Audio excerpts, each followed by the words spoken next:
কালো বাড়ির রহস্য শেষ পর্ব। অভিশাপের সমাপ্তি। গোপন দরজাটি ধীরে ধীরে খুলে গেল। আরিফ টর্চের আলো ফেলে ভেতরে ঢুকল। ছোট্ট একটি পাথরের কক্ষ, চারদিকে লোহার শিকল। মাঝখানে বসে আছেন একজন মধ্যবয়স্ক মানুষ, দীর্ঘ দাড়ি, ক্লান্ত মুখ, ছেঁড়া কাপড়।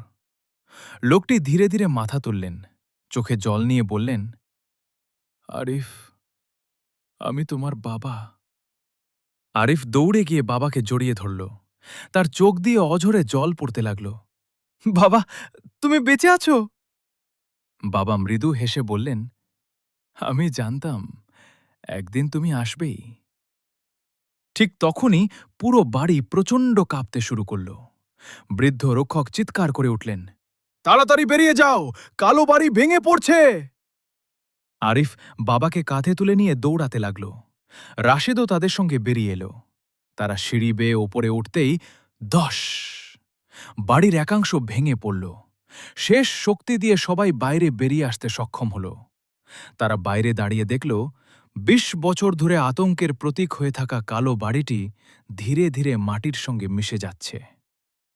কয়েক মিনিটের মধ্যেই সব শেষ, শুধু ধুলো স্তূপ।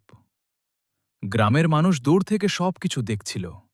পরদিন সকালে সবাই জানতে পারল অভিশপ্ত কালো বাড়ি আর নেই।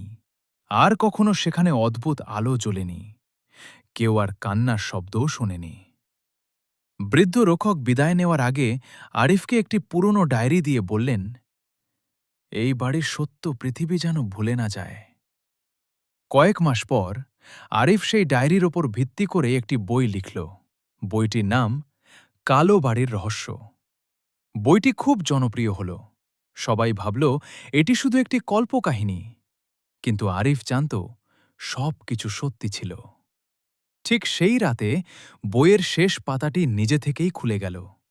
সেখানে নতুন করে একটি বাক্য ফুটে উঠল, গল্প শেষ হয়নি, আমি ফিরে আসব।